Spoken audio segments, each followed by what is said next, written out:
Friends, welcome to my YouTube channel Dharma's world. Friends, AP డిఎస్సికి సంబంధించి ఇప్పటికే అభ్యర్థులందరినీ పిలిచి వాళ్ళందరికీ కూడా అపాయింట్మెంట్ లెటర్స్ ఇస్తున్నామని చెప్పేసి చెప్పడం జరిగింది. అయితే ఇక్కడ విషయం ఏంటంటే, మెగా డిఎస్సి ఒక రకంగా చివరంకానికి వచ్చిందని భావిస్తూ ఒక పక్క చెప్తూనే మరో పక్క దీని మీద ఇప్పుడు గ్రీవెన్సెస్ ఎవరికైనా అభ్యంతరాలు ఉంటే తెలియచేయండి అని కొత్తగా ఇప్పుడు అడుగుతున్నారు. యాక్చువల్గా ఎండింగ్కి వచ్చిన తర్వాత ఇప్పుడు అభ్యంతరాల గురించి ఎందుకు అడుగుతున్నారు అని చాలామందికి డౌట్స్ అయితే వచ్చాయి. ఇప్పుడు మెగా డిఎస్సి జాబితాలపై అభ్యంతరాలు స్వీకరణ అనేది ఇప్పుడు ఎందుకు జరుగుతుంది అనేది కూడా చాలామందికి ఉన్న డౌట్ అనమాట. ఎందుకంటే పోస్టింగ్స్ కూడా ఇచ్చేస్తున్నాము, అపాయింట్మెంట్లు ఇచ్చేసాము అని చెప్తూ ఒక మరో పక్క ఈ పరిస్థితి ఎందుకు వచ్చింది అని ఆలోచిస్తూ ఉన్నారు ఒక పక్కన అభ్యర్థులు. అయితే ఇంకా కారణం ఒక రకంగా ఆలోచిస్తే ఈ దీని వెనక యాక్చువల్గా అయితే అభ్యర్థులు ఎవరైనా మరలా కోర్టును ఆశ్రయిస్తారేమో, ఏదైనా సమస్య వస్తుందేమో అని చెప్పేసి ముందు జాగ్రత్త కోసం కోర్టు దాకా వెళ్లకుండా ఇక్కడే ఆపుతున్నారా అభ్యర్థుల్ని అని చెప్పేసి అడుగుతా ఉన్నారు. ఇంతకుముందు ఎన్నోసార్లు అభ్యర్థులు విన్నపాలు చేశారు, మాకు ఇది కావాలి అది కావాలి, లేదంటే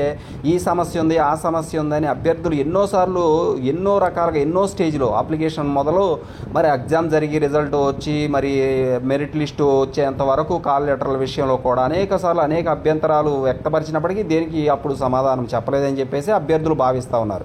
మరోపక్క ఇప్పుడు వాటికి సమాధానాలు చెప్పలేదు, వాటికి ఏ రకమైనటువంటి రెస్పాన్స్ ఇవ్వలేదు. ఇప్పుడు కొత్తగా ప్రాసెస్ ఎండింగ్కి వచ్చేసింది అనుకున్న తరుణంలో ఇప్పుడు ఎందుకు అభ్యంతరాలు అడుగుతూ ఉన్నారు అని చెప్పేసి చాలామంది భావిస్తూ ఉన్నారు.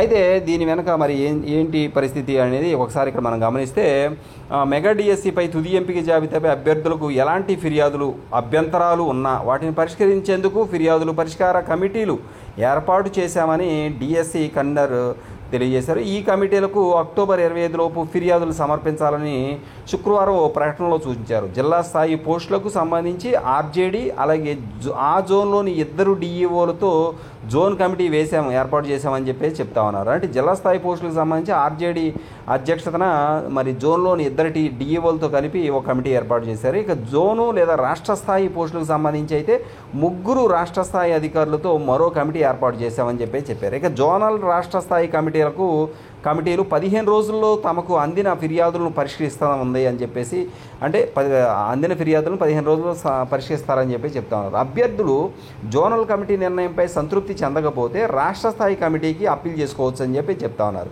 అంటే రాష్ట్ర స్థాయి కమిటీ తీర్పు పైన అసంతృప్తి చెందితే ఫైనల్ అప్పీలేట్ అథారిటీ పాఠశాల విద్యాశాఖ సంచాలకుల వద్ద ఫిర్యాదులు సమర్పించవచ్చు అని చెప్తున్నారు. వీటిని 30 రోజుల్లో పరిష్కరిస్తారని చెప్పి చెప్తున్నారు. ఫైనల్ అప్పీలేట్ అధికారి నిర్ణయం చివరి నిర్ణయంగా పరిగణిస్తారు. అభ్యర్థులు ఫిర్యాదుల్ని ఎలా అంటే ఇక్కడ చూడండి, ఎండిఎస్సి అంటే mega DSC, ఎండిఎస్సి grievance GRIEVANCES grievances, అక్కడ చూడండి గ్రీవెన్సెస్ తర్వాత డాట్ ఉంది, స్పేస్ కూడా ఉంది. డాట్ స్పేస్ ఉన్నాయో లేవో తెలియదు, మరి మీరు పెట్టే వెళ్తాయో లేవో కూడా తెలియదు. అక్కడ స్పేస్ ఉంది, ఇంకొకటి డాట్ కూడా కనిపిస్తూ ఉంది.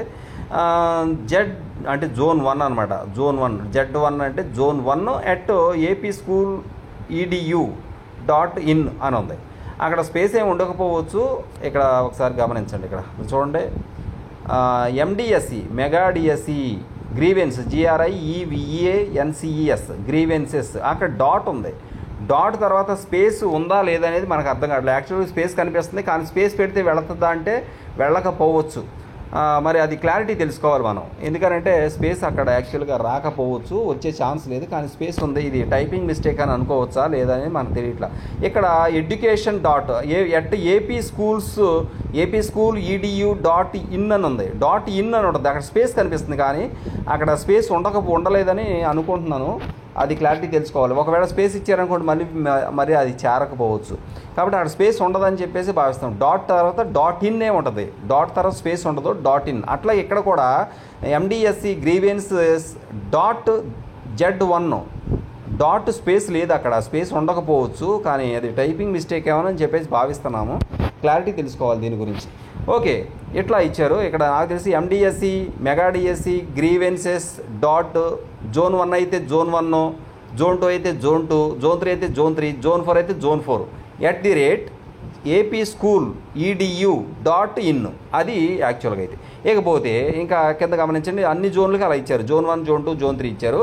ఇకపోతే ఇక్కడ mega DSC appellate authority @AP School Education EDU అని ఉంది కదా, AP School EDU.in okay, appellate authority అంటే జిల్లా లెవెల్లో ఉన్న వాళ్ళందరూ కూడా ఫస్ట్ తమకి mega DSC grievances at zone 1, zone 2, zone 3 @AP school education edu.in దీనికి పంపిస్తారు. అక్కడ 15 రోజుల్లో మీ యొక్క సమస్యకి పరిష్కారం లభించాలి. లేని పక్షంలో అది అప్పీలేట్ అథారిటీకి వెళ్తుంది. అప్పీలేట్ అథారిటీకి హెడ్ ఎవరంటే మరి కమిషనర్ ఉంటారు.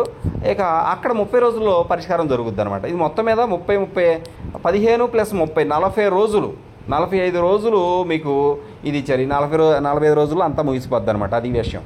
ఓకే, ఇక్కడ మీరు దీనికి ఈ యొక్క మెయిల్ ఐడీలు ఇచ్చారు. ఇక్కడ వీటికి ఈమెయిల్ చేయాలని చెప్పేసి చెప్తున్నారు. హార్డ్ కాపీలకు సంబంధిత కమిటీకి పంపించాల్సి ఉంటుందని చెప్పేసి తెలియజేశారు.